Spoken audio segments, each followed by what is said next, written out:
e ter essa força-tarefa para a gente retomar todo o território brasileiro. Então, fazer operações em todo o Brasil, com as polícias militares sendo auxiliadas pelas Forças Armadas, tanto em equipamento como em pessoal, para retomar 100% do território brasileiro. Nenhum centímetro de terra vai ser comandado pelo crime. Kim, você se tornou conhecido nacionalmente por ser um grande opositor do PT. Nos últimos tempos você tem feito críticas ferrenhas ao bolsonarismo, né? A esse núcleo duro do bolsonarismo. Qual é o seu projeto político ou projeto político dos seus pares, né, do Partido Missão, para o país? O projeto político positivo e não reativo. Eu percebo às vezes que há um discurso um tanto quanto reativo.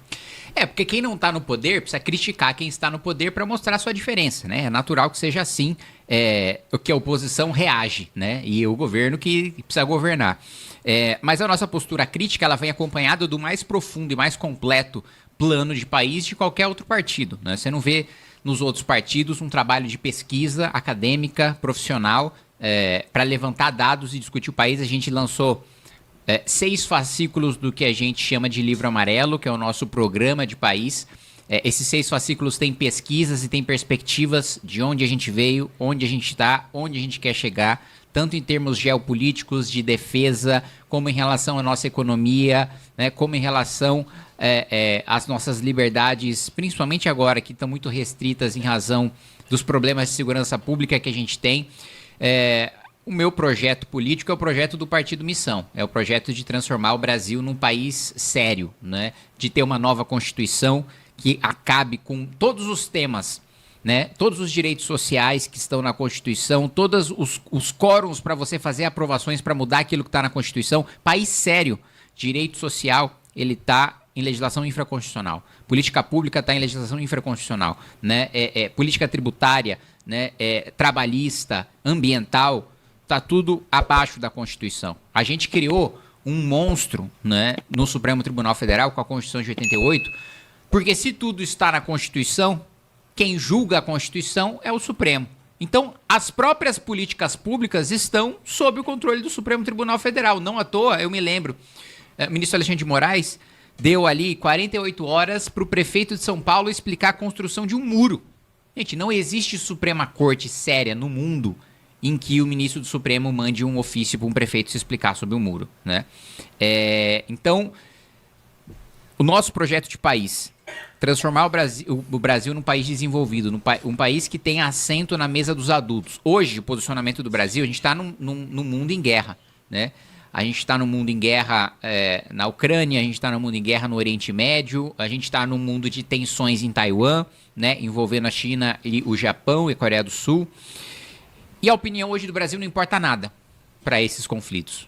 O Brasil, inclusive, passou a vergonha de ter o Nicolás Maduro, um ditador, um narcotraficante, ter o seu, digamos assim, o problema da Venezuela resolvido pelos Estados Unidos. Quem deveria resolver o problema da Venezuela era o Brasil. O Brasil deveria ser o polo de poder e a referência para a América do Sul, né? O fato dos Estados Unidos ter que fazer uma operação na Venezuela para retirar um narcoditador é uma vergonha para o Brasil. A gente defende uma política de direito penal do inimigo, que tem um processo penal, que tem penas específicas para criminosos faccionados. Então existe o direito penal do cidadão, daquele que comete um crime menor do que um faccionado, daquele que a sua vida não é obedecer à lei de um Estado paralelo. Ele está sob as leis do Estado brasileiro, mas ele comete um crime menor não estando filiado a facções. Este é um cidadão e vai ter o direito de cidadão.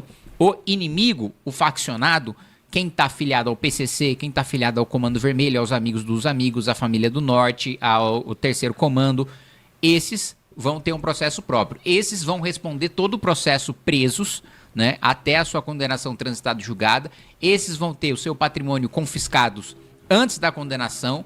Esses vão ter a sua liberdade restrita antes da condenação, com um conselho que a gente pretende formar com promotores e procuradores que tenham um índice de condenação contra faccionados acima de 70%, um sistema também de juízes e desembargadores especiais que também tenham mais de 70% de condenações em relação a criminosos, principalmente faccionados, e que tenham pelo menos 5 anos de experiência, e ter essa força-tarefa para a gente retomar todo o território brasileiro. Então, fazer operações em todo o Brasil, com as polícias militares sendo auxiliadas pelas Forças Armadas, tanto em equipamento como em pessoal, para retomar 100% do território brasileiro. Nenhum centímetro de terra vai ser comandado pelo crime. Esse é um dos aspectos. E tem um aspecto econômico também, né? Várias reformas de cortes de gastos que a gente pode fazer, a começar pela que mais me indigna, que eu mais luto, que é a questão dos supersalários, né? Isso daria uma economia de 150 bilhões de reais em 10 anos, que a gente poderia investir em infraestrutura, que a gente poderia investir no nosso projeto de construir o maior presídio das Américas, maior do que o de El Salvador, para faccionados de segurança máxima, para promover o programa de ferrovias ao redor do país, para promover a modernização dos nossos portos, também a quantidade de dinheiro que o Brasil perde e a capacidade de escoamento de produção que a gente perde por não ter portos decentes. A gente poderia dobrar a nossa produção no agronegócio sem derrubar uma árvore sequer, só com o território que a gente tem hoje para plantar, se tivesse maneira de escoar essa produção para fora. E dentro dessa reforma do orçamento, a gente também precisa falar dos privilégios tributários para a elite privada do nosso país. A gente tem cerca de 800 bilhões de reais em renúncias tributárias. Algumas delas são justificáveis. Entra o Simples Nacional, entra a cesta básica, entra para a contribuição previdenciária para entidades assistenciais, né? Não faz sentido eu tributar a caridade, né, quando ela está substituindo o papel do Estado, né? Então o Estado é incompetente, ele vai lá e tributa quem está sendo competente no lugar dele. Isso não faz sentido. Bom, então desses 800 bilhões, 200 bilhões são injustificáveis, são privilégios setoriais. E isso a gente pretende cortar, né? Então, mais uma vez, a gente está falando de 200 bi ao ano. Em 10 anos, a gente já está falando de 2 trilhões de reais. Então, é muito dinheiro que a gente vai utilizar para a melhoria da produtividade do nosso país, para que o trabalhador brasileiro consiga, trabalhando menos, produzir mais e receber mais por esse trabalho. Eu só citei 2 aspectos do nosso programa, mas o livro amarelo ainda tem infraestrutura, defesa, meio ambiente, industrialização do Nordeste, investimento em ciência e tecnologia e outros setores que a gente pode discutir. A gente ainda vai entrar nessas pautas aí. Falando de segurança pública, o Estado enfrenta desafios com o crime organizado. Qual a sua estratégia concreta para enfrentar facções como o PCC? E também uma outra pergunta. Você defende o endurecimento penal ou aposta mais na inteligência e prevenção? As duas coisas, né? Eu acho que a questão das facções eu tratei falando sobre o direito penal do inimigo. Agora, em relação a endurecimento e inteligência, sempre que um político de esquerda não sabe o que responder na solução para a segurança, ele fala trabalhar com inteligência. Tá, mas o que é trabalhar com inteligência? Nenhum deles sabe definir, né? Eu sei definir a proposta que eu defendo. Eu defendo o ciclo completo de polícia, eu defendo a reforma do nosso inquérito.